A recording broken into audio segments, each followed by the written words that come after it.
মামনি, তুমি কান্না করো না। আর ভাইজান, আপনি কোনো চিন্তা করেন না। আমি আসলে আপনাদের একটা দায়িত্ব নিতে আসছি।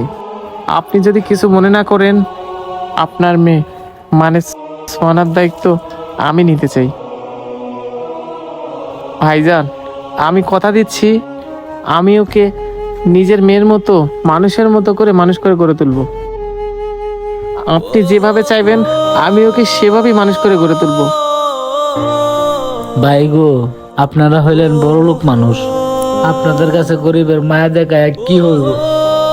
বরং আমাদের মতো গরিব মানুষরা আপনাদের সুন্দর বাড়িঘর নোংরা করে ফেলবো। তার চেয়ে ভালো আমার মেয়ে আমার কাছেই থাকুক। ভাইজান, আপনি এসব কি বলতেছেন?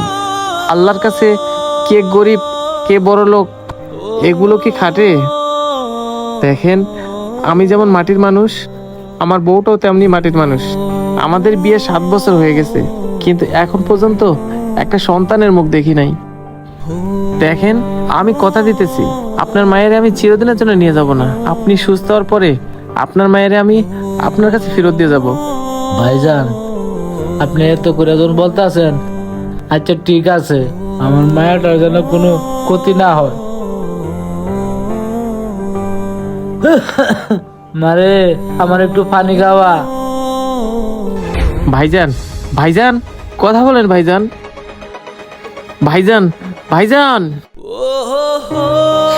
আঙ্কেল কি হয়েছে? আমার বাবা কি ঘুমায় গেছে? আমার বাবা কি এখন পানি খাবে না?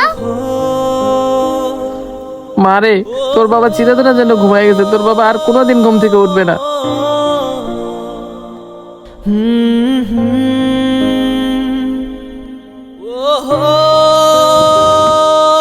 আঙ্কেল বুঝি আমার বাবা মনে হয় রাগ করে ঘুমায় গেছে। বাবার জন্য যে মাছ মাংস আনিনি, আমি এখনই গিয়ে বাবার জন্য মাছ মাংস নিয়ে আসতেছি। বাবা তুমি রাগ করে দেখো না, আমি এখনই তোমার জন্য মাছ মাংস নিয়ে আসতেছি। বাবা তুমি উঠো, বাবা উঠো। মা, কাঁদিস না রে মা। তোর বাবা আর কোনোদিন মাছ মাংস খাবে না। তোর বাবা আল্লাহর ডাকে সাড়া দিয়ে চিরকালের জন্য চলে গেছে।